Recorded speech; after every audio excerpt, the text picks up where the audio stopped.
They laughed when I was the only one without a gift. Ivy mocked me right there in front of everyone. Oops, forgot you?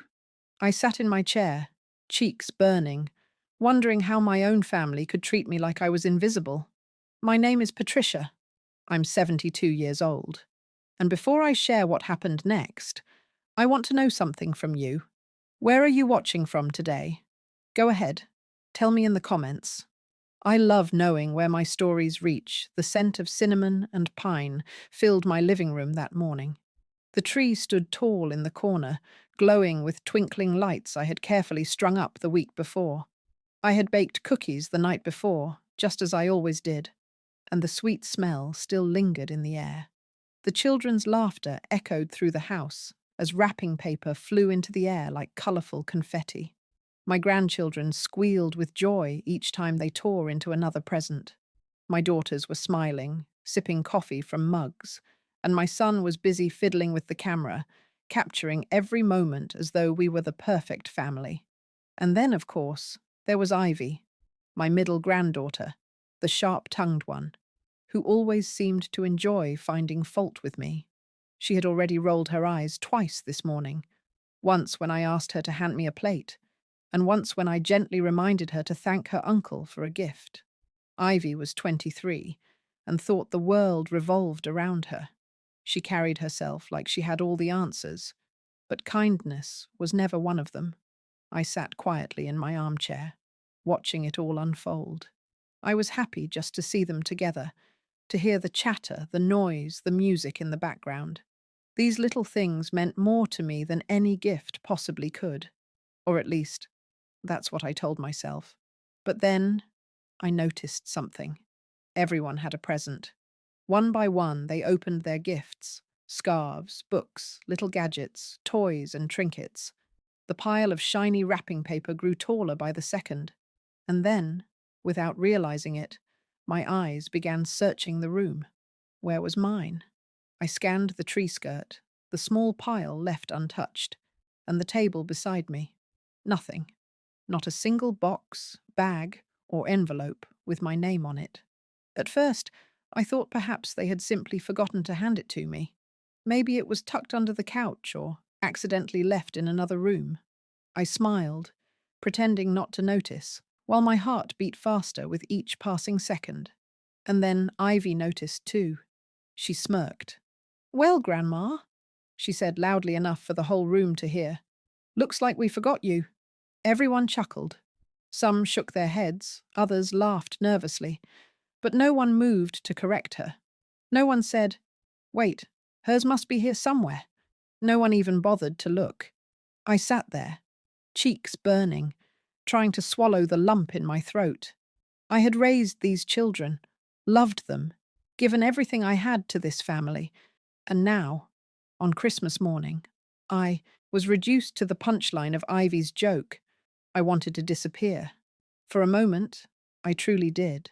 But instead of letting the tears win, I straightened my back, folded my hands in my lap, and forced a smile. That was the moment I made a choice. I would not beg for their attention. I would not remind them that I mattered.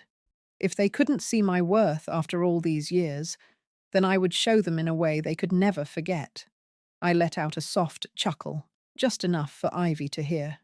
"That's fine," I said calmly. I didn't forget myself. Her smirk faltered for the first time that morning. The others glanced in my direction, puzzled, as I reached slowly toward the side of my chair where a small bag rested quietly. And as I wrapped my fingers around the handle and began to pull it into my lap, the entire room fell into silence. The laughter, the chatter, even the tearing of wrapping paper, everything stopped. All eyes were on me, and that's exactly how I wanted it. The room was still, though only for a moment. Then came the chuckles, light at first, but they grew louder, rippling through my family like a cruel wave. Ivy's smirk widened. She leaned back in her chair, crossed her arms, and added with a laugh, "Don't take it personally, Grandma. We're all just so busy. We probably forgot to get yours." Forgot. That word cut through me more than anything else she could have said. Forgotten. That was exactly how I felt. Not just today, not just this Christmas, but for years now. I looked around at the faces I once knew so well. My daughters, grown women with lives of their own, smiled nervously, pretending to sip their coffee, avoiding my eyes. My son adjusted the camera as if fiddling with a lens could erase the moment. Not one of them stepped in to defend me. Not one of them said, "Now, that isn't right." Instead, they let Ivy's words linger in the air, like smoke from a fire nobody wanted to put out. I forced a small smile, pretending it didn't bother me, but inside, I felt like a child again, back in school, left out of a game, invisible to everyone but the one who wanted to see me squirm. I thought back to all the Christmas mornings I had hosted in this very room, the countless nights I had stayed up wrapping presents, baking pies, ironing dresses, and saving every penny I could just to make sure my children woke up to joy. I remembered my husband and I staying up late after midnight mass, whispering about how excited the kids would be to see their gifts under the tree. Those memories warmed me and hurt me all at once, because now I was the afterthought, the leftover, the one they could laugh at without consequence. The humiliation stung deeper with every second. My cheeks flushed hot, my hands trembled in my lap, and a lump sat heavy in my throat. I wanted so badly to ask, "How could you forget me? How could you let her speak to me like that?" But I didn't. Ivy, meanwhile, was enjoying every second. She nudged her cousin beside her, whispering something that made them both giggle. Then she raised her voice again. "It's okay, Grandma. You don't really need gifts at your age anyway, do you?" The words landed like a slap. My age. As if being older made me less worthy of kindness. As if turning 70 meant I no longer deserved thought, care, or respect. I looked at her, and for the first time, I didn't see a granddaughter. I saw a stranger wearing a mask of entitlement, someone I no longer recognized, and still, no one said a word in my defense. The silence of my own children cut deeper than Ivy's cruelty. That silence was betrayal. I sat straighter, blinking back the heat in my eyes. If I broke down now, if I let them see me cry, then Ivy would win. She wanted me small, humiliated, invisible. But I had learned long ago, through hardship, through sacrifice, through survival, that dignity is something no one can strip from you unless you hand it over. So I smiled. Not a bitter smile, not a fake one, but the kind of calm, knowing smile that made Ivy shift uncomfortably in her chair. And then I spoke. "That's fine," I said softly, but clearly enough for everyone to hear. I didn't forget myself. A few eyebrows lifted. My son froze mid-button press on the camera. My daughters looked at me for the first time all morning, their expressions puzzled. I reached for the small bag at my side, my hand steady now, my heart strangely calm. And as my fingers curled around the box inside, I felt the power shift. For the first time that day, for the first time in a long time, I wasn't the forgotten one. I was the center of attention, and I wasn't about to waste that moment. The bag rustled softly as I pulled it onto my lap.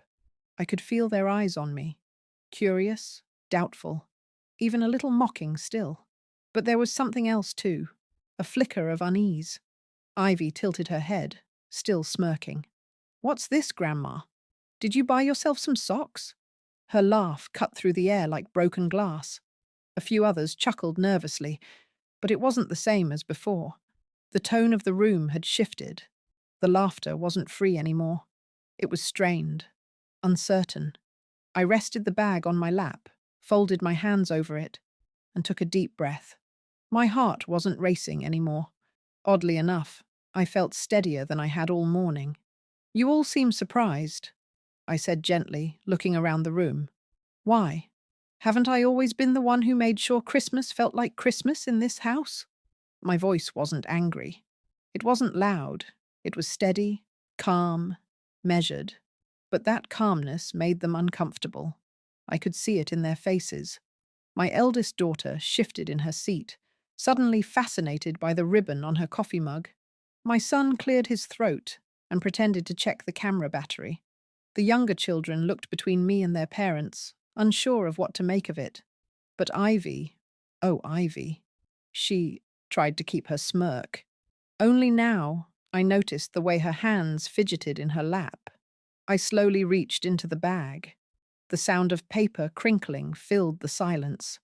I moved with deliberate slowness, letting the tension rise, letting them all wonder what I could possibly have hidden. When my hand emerged, it held a small, neatly wrapped box. It wasn't large or flashy. No bright ribbons or glittering paper. Just plain wrapping, folded carefully, sealed with a single piece of tape. Simple, but deliberate. The room stilled. I rested the box on my lap, but I didn't open it. Not yet. Instead, I looked at each of them, one by one. My daughters, my son, my grandchildren, and finally, Ivy. You see, I said softly, I may not have been given a gift today, but that doesn't mean I came empty-handed. Their faces were a picture: confusion, curiosity, and just a touch of fear. The kind of fear people feel when they know they've crossed a line, but aren't sure how badly. Ivy let out a short, nervous laugh. Come on, Grandma. Don't be dramatic. It's Christmas. We're just having fun. I leaned forward slightly, still smiling. Oh, I'm not being dramatic, dear. I'm just prepared. Her smirk wavered. The silence that followed was heavy, almost suffocating. You could hear the crackle of the fireplace, the ticking of the clock on the mantel, even the faint rustle of the tree branches as the ornaments shifted in the heat. And then I placed my hand on the lid of the box. I didn't lift it yet. I let the moment stretch, because for the first time in years, I held the room, not them. For the first time in years, I wasn't invisible. They were waiting on me, and I intended to make them wait just a little longer. As my hand rested on the lid of the little box, I let my mind wander back to the week before Christmas, the quiet hours when this plan was born. You see, I hadn't intended for things to come to this, not at first.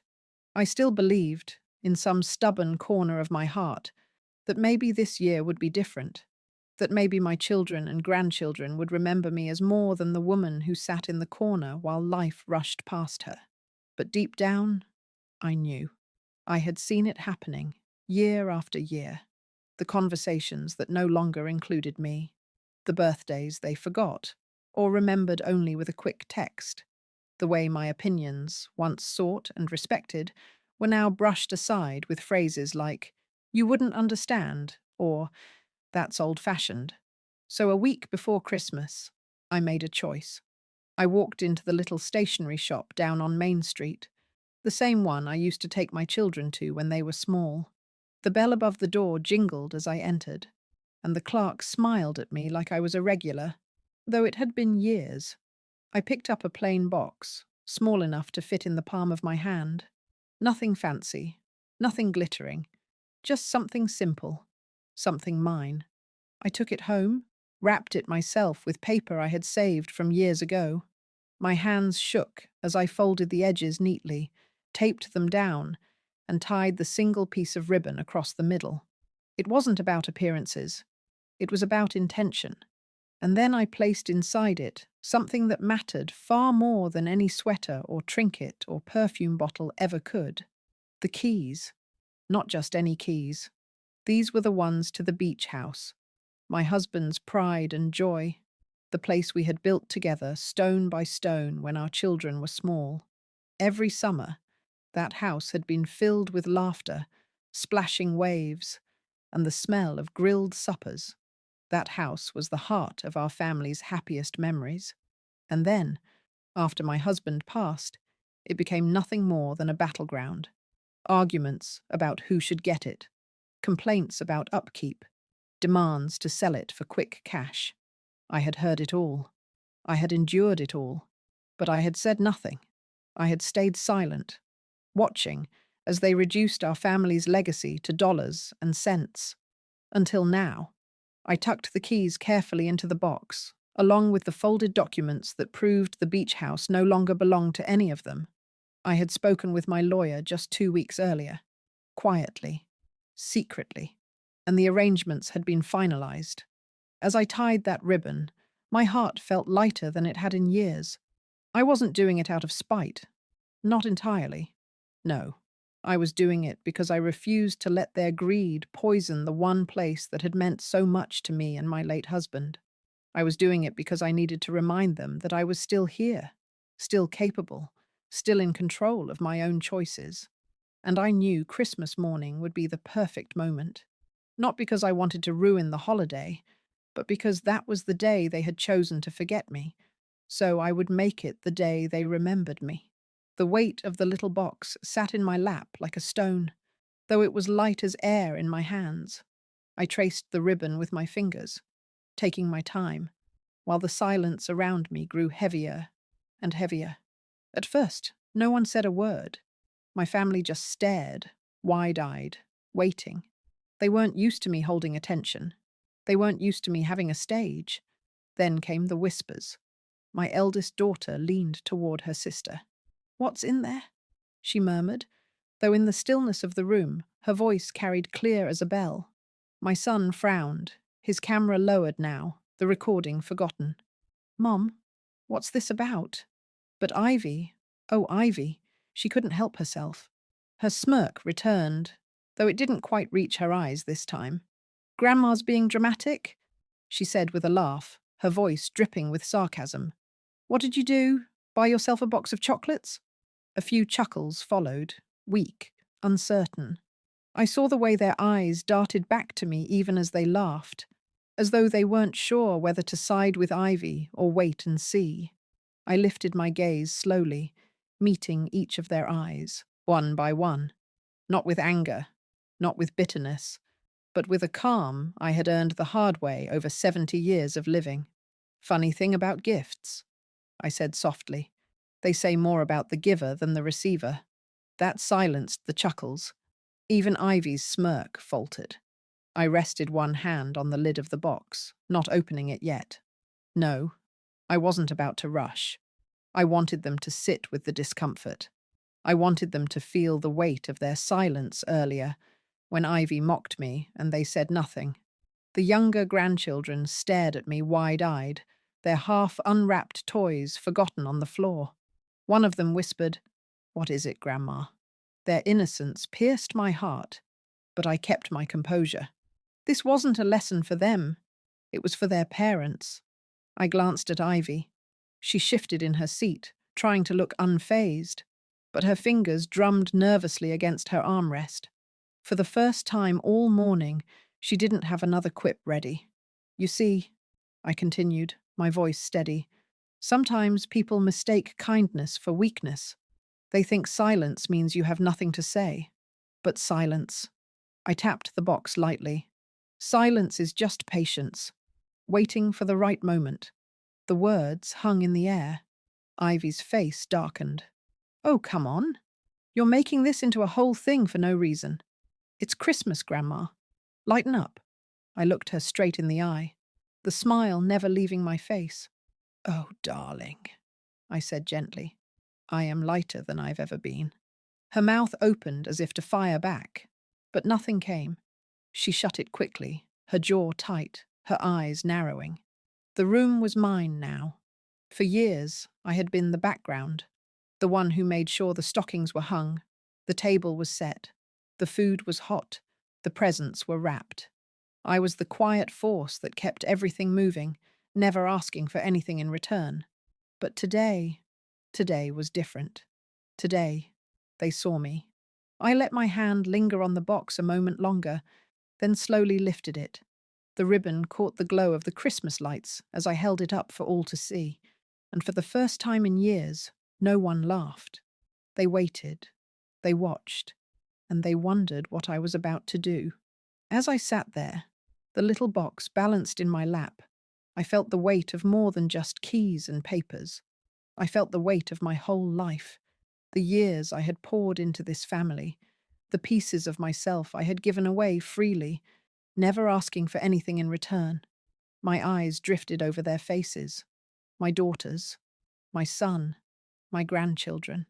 They saw only a woman with grey hair and tired hands. But I remembered. I remembered the sacrifices that had carried each of them to where they were today.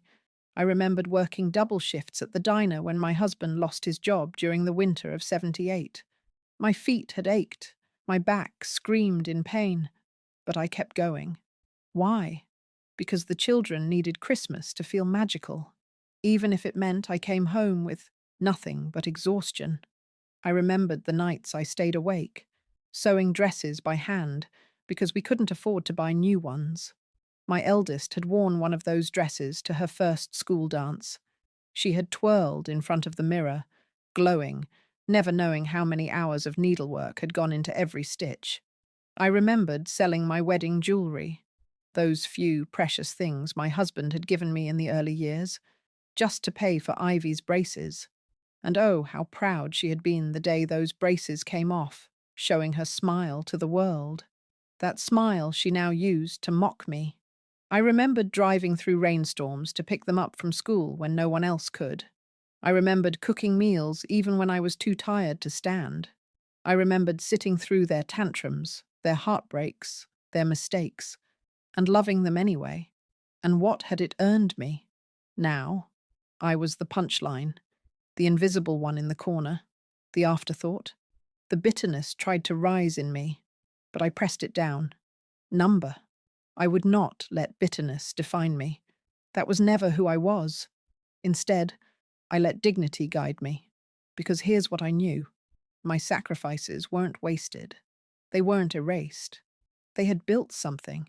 Maybe not gratitude, maybe not respect, but they had built me. I had become a woman stronger than any of them realized. A woman who knew how to endure, how to survive, how to fight, without ever raising her voice. And today, on this Christmas morning, I would remind them of that. Ivy's voice cut through my thoughts. Grandma? Seriously? Are you going to make us sit here all day staring at some silly little box? I looked at her and smiled. A real smile, not forced this time. Patience, Ivy. Something tells me you'll want to remember this moment. Her smirk faltered again, and I savoured it. I glanced at the tree lights shimmering, at the reflection of the fire in the glass ornaments. I thought of my husband, gone these many years, and the quiet strength he had always given me. I imagined him standing behind me, hand on my shoulder, whispering, "Don't let them diminish you. You're stronger than they know." And I felt his presence in that moment. The woman they had forgotten, the woman they had mocked, was the same woman who had held their entire world together when it was falling apart. They didn't see it yet, but they would, because soon enough, the box would tell them what words could not. Soon enough, they would understand just how wrong they had been to forget me. The ribbon slipped between my fingers, soft against my skin. As I tugged at the knot, it loosened easily, almost too easily, as though it had been waiting for this moment all along. The room held its breath. Not a sound, not a whisper, not even the crackle of the fire seemed willing to interrupt. I peeled back the plain wrapping paper slowly, deliberately, letting every tear of paper echo through the silence. I wanted them to feel the suspense I had, carried in my chest for weeks. Finally, the box sat bare in my lap. Small, ordinary, unremarkable. At least to anyone who didn't know better. Ivy rolled her eyes dramatically. "For heaven's sake, Grandma, are we really doing this? What is it? Some cookies you baked yourself? A puzzle? You could have just waited until after the presents." I ignored her. My fingers slipped under the lid, and with a gentle push, it lifted. Gasps. Inside, nestled neatly, were the old brass keys. Heavy, worn, smooth with time. They glinted in the glow of the Christmas lights, catching the eye of everyone in the room. But it wasn't just the keys. Folded beneath them, crisp and sharp against the age of the metal, lay a set of documents bound with a thin blue ribbon. My son leaned forward, eyes narrowing. "Mum, are those—" I held his gaze, but said nothing. Instead, I lifted the keys from the box and let them dangle between my fingers. The jingling sound was sharper than any bell I'd ever heard. Ivy's smirk faltered instantly. Her eyes widened, darting from the keys to the papers, and then back to me. No, no, you wouldn't. Her voice trembled for the first time all morning. I smiled, tilting my head slightly. Wouldn't I? The tension in the room thickened. My daughters whispered to each other, too low for me to hear. One of the grandchildren tugged at his mother's sleeve, asking, "What is it? What's Grandma holding?" But no one answered him. All their attention was locked on me, on the keys that swung gently back and forth, and the papers waiting silently beneath them. For years, the beach house had been their unspoken obsession. Every visit, every phone call, every argument, it always circled back to the house. Who would inherit it? Who deserved it? Who could sell it first for the biggest share? They never thought I noticed, but I did. I noticed every greedy glance, every whispered conversation when they thought I was asleep in the next room. And now, in one small box, I held the answer to every question they had ever dared to ask about it. I placed the keys gently back into the box, closed the lid, and rested my hands on top of it again. "This," I said quietly, "isn't just a gift for me. It's a reminder that some things aren't yours simply because you expect them to be. Some things must be earned or cherished." Ivy shot to her feet, her voice sharp, panicked. "Grandma, you're not serious. Tell me this is some kind of joke." I looked up at her, unflinching. "No, Ivy," I said softly but firmly. "This isn't a joke.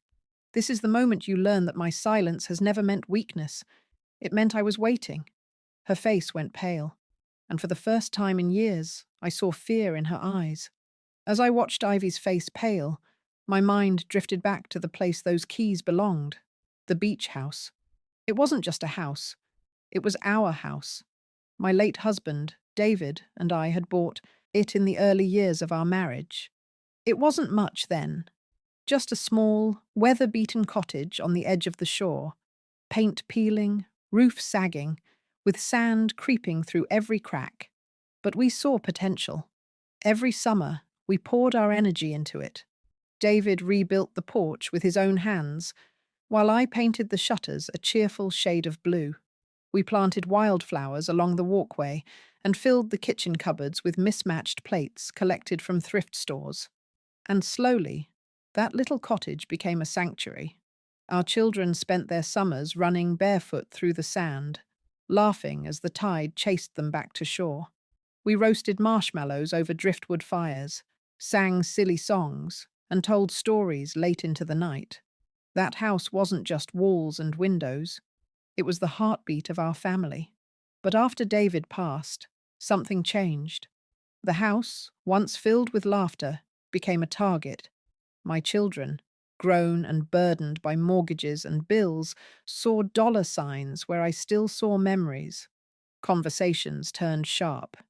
"It's too much upkeep, Mom. Why not sell it and split the money?" Even Ivy, who had once built sandcastles at my feet, chimed in with her sharp tongue. "It's not like you can use it forever, Grandma. You should just let it go." Let it go. As if it were nothing. They didn't see the way I sat on the porch every evening, listening to the waves and feeling David's presence in the salty breeze. They didn't understand how every floorboard, every picture frame, every seashell collected from the beach carried a piece of him, of us. I tried to compromise. I offered weekends, summers, open invitations. But each visit turned sour. Arguments broke out about who got which bedroom, who should pay for repairs, who deserved the house more. The sanctuary became a battlefield. So I stopped inviting them. I went alone. Sometimes I stayed a week, sometimes just a night.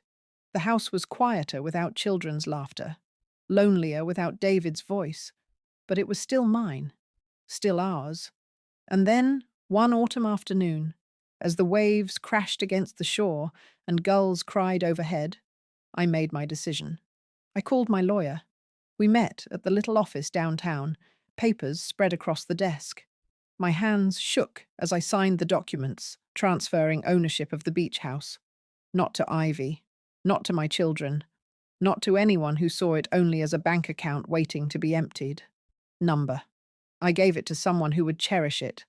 A kind neighbor who had checked on me countless times, who had once helped me carry groceries up my porch steps in the rain. A man who had lost his own wife years ago and understood what it meant to hold on to memories. I watched the ink dry on the paper, and for the first time in years, I felt free. It wasn't about revenge. Not then. It was about peace. About knowing that the place David and I had built with our hands and hearts would live on with someone who valued it. Still, I knew Christmas would come. I knew the subject would rise again, the entitlement, the questions, the greed. And when it did, I would be ready. That's why I had slipped the keys and papers into the little box, tied it with ribbon, and placed it in my bag. Not because I wanted to boast, not because I wanted to hurt them, but because I wanted them to understand, finally, that my silence had never meant surrender. And now, as I sat in my living room, Ivy's laughter gone, her smirk erased, I felt the power of that choice settle into my bones. They didn't know yet what I had done, but soon they would, and nothing would ever be the same again. I closed the box again, resting my hands on top of it as though nothing had happened. But the room wasn't the same anymore. The laughter was gone. The easy chatter evaporated. Now only tension hung in the air. My daughters whispered frantically to each other, their eyes darting between the box and me. My son leaned forward, his brow furrowed, his voice low but sharp. "Mom, tell me you didn't do what I think you did." I didn't answer. I simply looked at him, my smile calm, unshaken. Ivy, however, couldn't sit still. She stood abruptly, her chair scraping against the hardwood floor.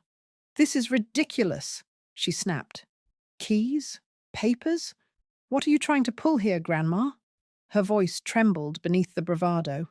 That tremble told me she already knew. She just didn't want to believe it. I raised an eyebrow, tilting my head slightly. "Why do you sound so nervous, Ivy? If it's nothing, why do you care so much?" Her lips parted, but no words came out. She clenched her fists at her sides instead, her face flushing red. One of the younger grandchildren tugged on his mother's sleeve. "Mum, what's going on?" She shushed him quickly, but her eyes never left the box. The silence stretched, heavy and uncomfortable. Even the fire seemed quieter, its crackle muffled under the weight of unspoken questions. Finally, my eldest daughter spoke, her voice shaking. "Mother, please, just tell us what's happening. Are those the beach house keys?" The words hit like a stone dropped in still water, rippling through the room. Everyone stiffened, their eyes widening, their breaths quickening. I didn't answer her either. Instead, I lifted the box slowly, placed it on the coffee table in front of me, and tapped it lightly with one finger. "Interesting, isn't it?" I said softly. "How quickly you all recognize those keys." A hush fell again. Ivy laughed, but it was high-pitched, strained. "So what if they are? You've had those keys for years. It doesn't mean anything. You still own the house. It's part of the family." "Part of the family," I repeated, my tone flat, almost amused. "Is that what you call it? All those arguments? The threats to sell it? The shouting matches over bedrooms? The way you've treated it like a prize in a contest?" "No," one answered. My son lowered his gaze. My daughters sat frozen. Even Ivy was speechless now, her jaw tight, her eyes burning with a fury she couldn't voice. I leaned back in my chair, folding my hands neatly in my lap. "Funny thing," I continued, my voice steady, almost conversational. "You talk about that house as though it's yours already, as though I disappeared the day your father died, and my choices no longer mattered. But let me remind you, it was never yours. Not then. Not now." Ivy slammed her hand against the back of her chair. "You can't do this. You wouldn't. Wouldn't I?" I asked softly. Her defiance faltered again. Around the room, tempers flared quietly. My daughters argued in whispers. One muttered something about fairness. Another hissed about money. My son pinched the bridge of his nose, shaking his head as though this were all some nightmare.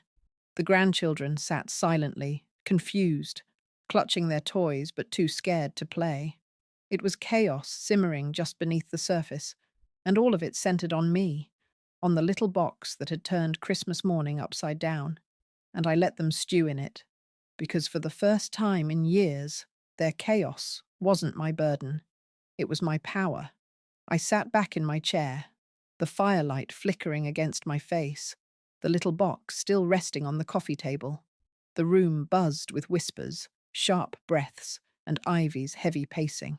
They wanted answers, and for once, I wasn't going to let them drag it out of me on their terms. I picked up the box again, lifted the lid, and removed the folded papers beneath the keys. Slowly, carefully, I untied the ribbon binding them. The crinkle of paper sounded louder than the crackle of the fire, sharper than Ivy's ragged breathing. When I laid the documents flat on the table, the silence that followed was absolute. My son leaned in, his face pale. No, no, it can't be. Ivy snatched the top page and scanned it, her eyes darting wildly across the lines. Her lips moved silently as she read, and then she froze, her face drained of colour.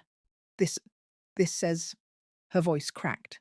She cleared her throat and tried again. This says the house isn't in your name anymore. I smiled softly. That's right. The room erupted. Voices overlapped, accusations flying. How could you? You didn't even tell us. That house belongs to the family. I sat calmly, letting their outrage wash over me like waves against a rock. Finally, Ivy slammed the papers back onto the table, her eyes blazing. Who did you give it to? Who? I met her gaze, unflinching. To someone who deserved it, I said simply. Her mouth opened in shock, but no words came. I continued, my voice steady. I gave it to someone who checked on me when none of you did, who carried groceries for me when the bags were too heavy, who shoveled my driveway without being asked, someone who showed kindness without expecting anything in return. Do you know how rare that is these days? Kindness with no strings attached? My eldest daughter shook her head, tears welling.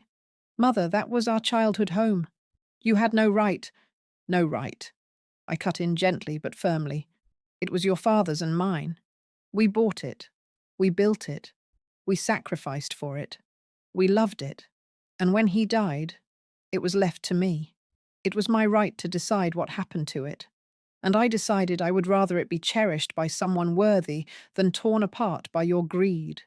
The words hung in the air, heavy and final. Ivy's eyes darted around the room, desperate for someone to back her up.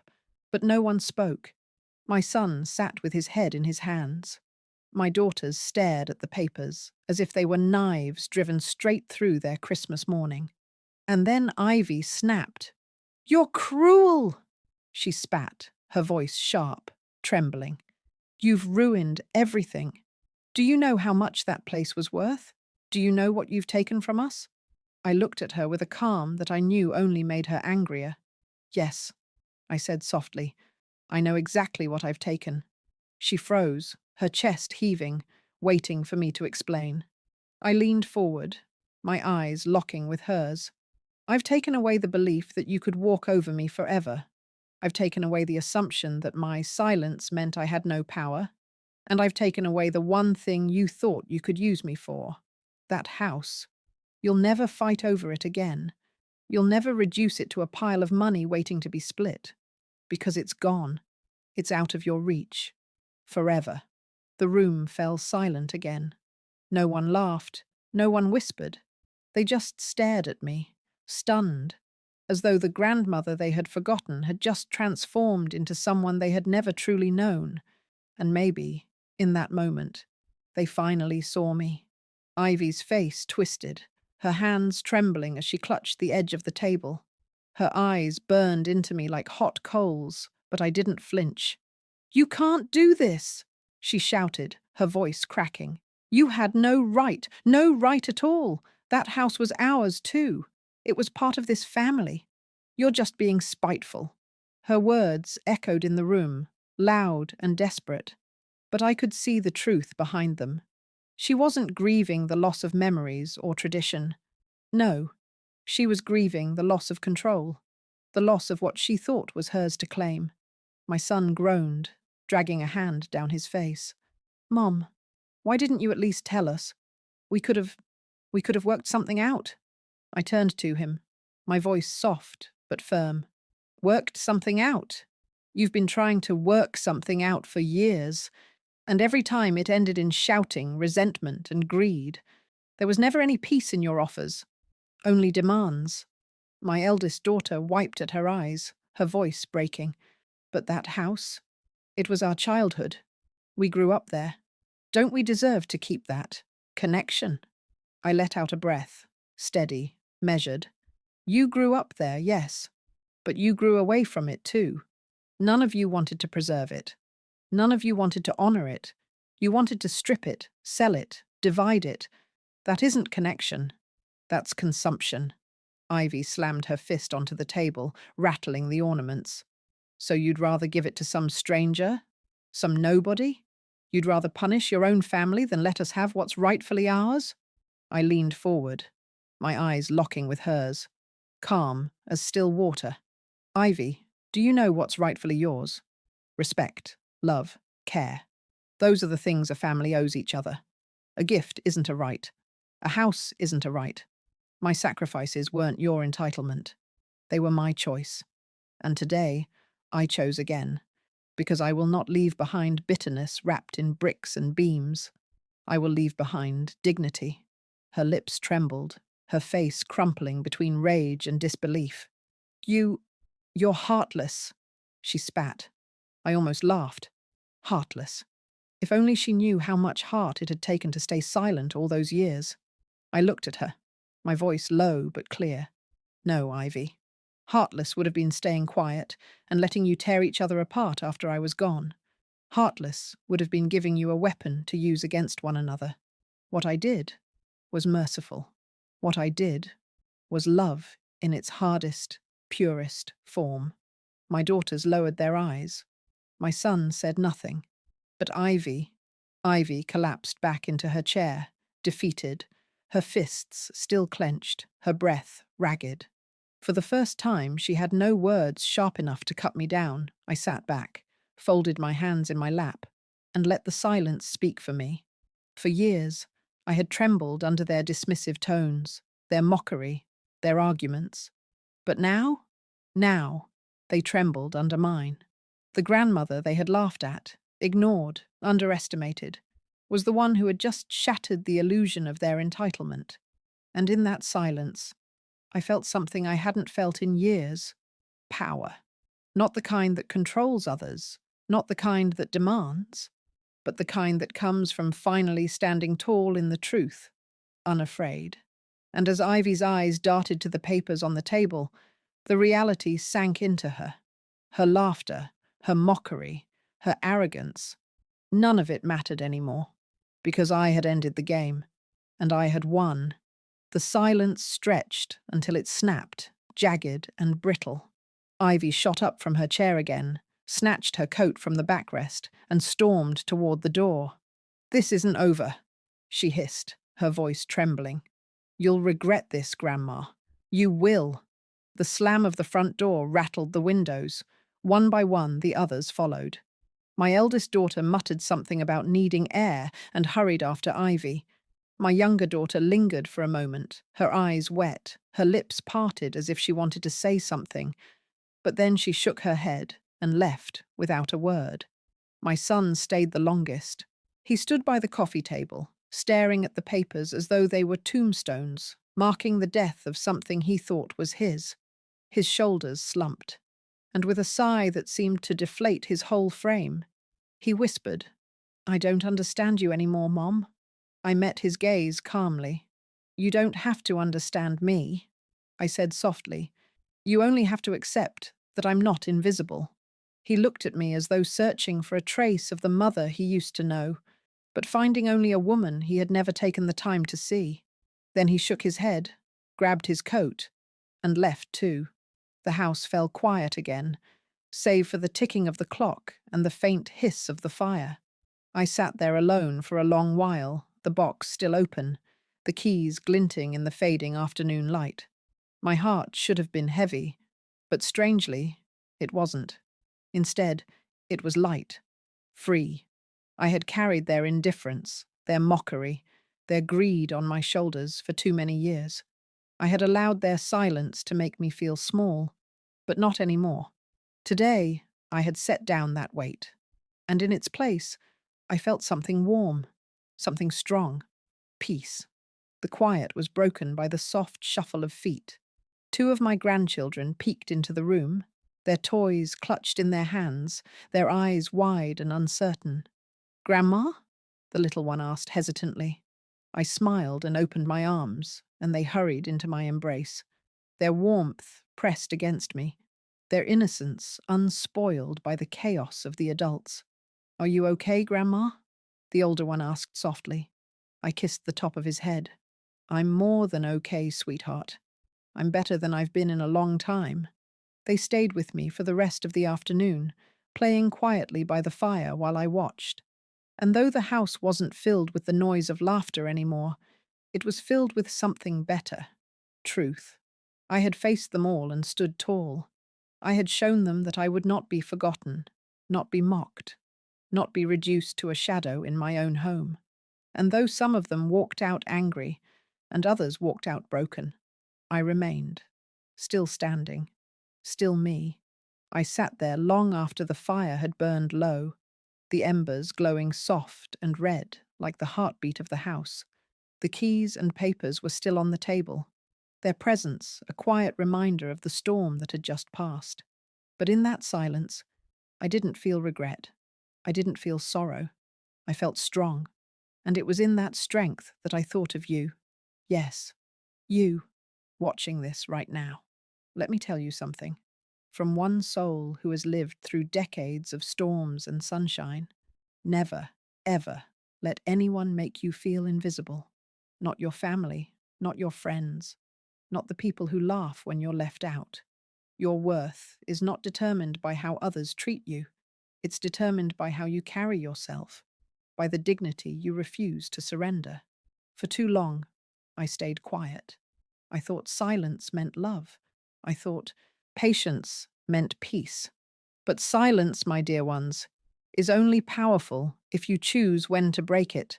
And when you do, oh, how the world stops to listen. Maybe you've been forgotten.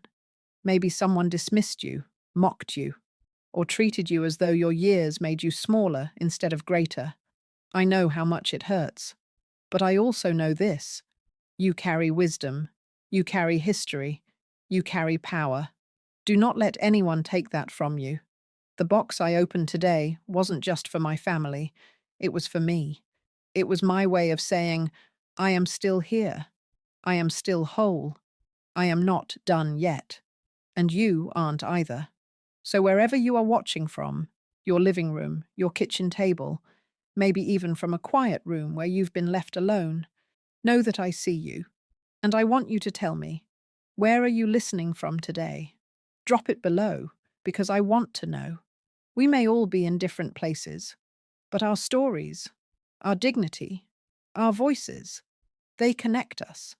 And if my story reminded you of something in your own life, hold on to it. Remember it the next time someone underestimates you. Because the truth is this: people may laugh, they may mock, they may even forget you. But when the time comes, you can remind them, gently, firmly, with grace, that you never forgot yourself. And believe me, when you do, the room will freeze.